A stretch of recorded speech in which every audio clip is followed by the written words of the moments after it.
UEFA Champions League រដូវកាល2026-2027នឹងមិនមានការប្រកួតរវាង Liverpool និង Real Madrid នៅទឹកដី Anfield នោះទេដោយការប្រកាសនេះធ្វើឡើងមុនការចាប់ឆ្នោតមកដល់បន្ទាប់ពីការប្រកួត Play-off ត្រូវបានបញ្ចប់ការពីយប់មិញយើងរកឃើញបេក្ខភាព36ក្រុមដែលនឹងប្រកួតប្រជែងវគ្គ League Stage ដែលក្នុងមួយក្រុមលេខបាន8ប្រកួតខណៈ Real Madrid និង Liverpool អាចនឹងមានឱកាសជួបគ្នាជាថ្មីផងដែរប៉ុន្តែយោងតាមច្បាប់ថ្មីរបស់ UEFA មិនអនុញ្ញាតឲ្យគូដដែលលេងនៅទឹកដីដដែលក្នុងពានរង្វាន់តែមួយ3រដូវកាលចប់គ្នានោះទេកន្លងមកក្រុមហង្សក្រហមបានបើកកីឡដ្ឋាន Anfield ទទួល Real Madrid 2រដូវកាលចប់គ្នាដោយកាលពីខែវិច្ឆិកាឆ្នាំ2024ពួកគេបានយកឈ្នះក្រុមយាអេស្ប៉ាញ 2-0 ពីក្របបាល់រកបានដោយខ្សែបម្រើ Alexis McAllister និងខ្សែប្រយុទ្ធ Cody Gakpoហើយនៅក្នុងខែវិច្ឆិកាឆ្នាំ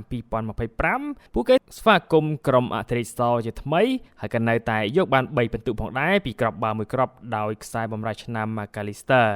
ទោះយ៉ាងណាក្តីក្រុមទាំងពីរនៅតែត្រូវបានអនុញ្ញាតឲ្យជួបប្រកួតតទល់គ្នាតែការប្រកួតនឹងធ្វើឡើងនៅទឹកដី Santiago Bernabeu ដែលជាផ្ទះរបស់ Real Madrid UEFA បានចេញសេចក្តីប្រកាសថាគណៈកម្មការរៀបចំការប្រកួតកម្រិតក្លឹបរបស់ UEFA